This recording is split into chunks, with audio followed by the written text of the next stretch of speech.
علیکم، میں ہوں صفیہ خان۔ چلتے ہیں ہیڈ لائنز کی طرف۔ کلثوم نواز رضائے الہی سے انتقال کر گئی ہیں۔ پاکستان ہائی کمیشن کا وفد ہارلے اسٹریٹ پہنچ گیا۔ طبیعت خراب ہونے پر وینٹیلیٹر پر منتقل کیا گیا۔ کلثوم نواز گلے کے کینسر میں مبتلا تھیں۔ عمران خان، صدر مملکت عارف علوی، فواد چودھری اور دیگر سیاسی اور سماجی شخصیات نے انتقال پر اظہار افسوس کیا۔ نواز شریف، مریم نواز اور صفدر کو انتقال کی اطلاع دے دی گئی۔ خبر سنتے ہی نواز شریف اور مریم نواز آبدیدہ ہو گئے۔ کلثوم نواز کی تدفین جاتی عمرہ لاہور میں ہوگی۔ شہباز شریف میت لینے برطانیہ جائیں گے۔ نماز جنازہ جمعے کو ہوگی۔ بلدیہ فیکٹری سانحہ کو 6 برس بیت گئے۔ لواحقین آج بھی انصاف کے منتظر ہیں۔ بلدیہ فیکٹری کی آگ نے 250 سے زائد جانیں نگلی۔ آگ 20 کروڑ روپے بھتہ نہ دینے پر لگائی گئی تھی۔ گیس کمپنیوں کا مطالبہ مسترد۔ حکومت نے بھی قیمتیں نہ بڑھانے کا فیصلہ کر لیا۔ وزیر اطلاعات فواد چودھری کہتے ہیں سابقہ حکومت نے گیس سیکٹر تباہ کر دیا۔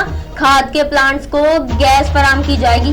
وزیر اعظم کی زیر صدارت اجلاس۔ وزیر اعظم عمران خان نے کمیٹی کو 2 ہفتوں میں حتمی سفارشات پیش کرنے کی ہدایت کر دی۔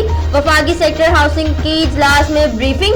بولے 50 لاکھ گھروں کی تعمیر سے لاکھوں افراد کو روزگار ملے گا۔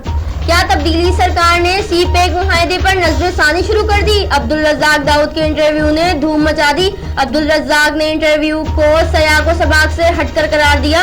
عبدالرزاق داؤد کہتے ہیں سی پیک کے لیے حکومتی عزم غیر متزلزل ہے۔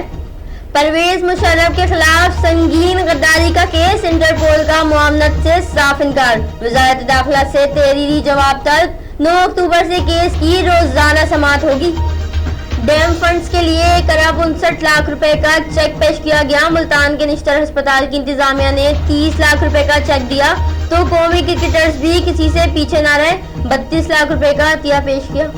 اب تک کے لیے اتنا ہی۔ مزید خبروں اور اپڈیٹس کے لیے وزٹ کیجیے ہماری ویب سائٹ csnlive.tv۔ اس کے علاوہ آپ ہمیں ٹویٹر اور فیس بک پر بھی جوائن کر سکتے ہیں۔ دیکھتے رہیے CSN۔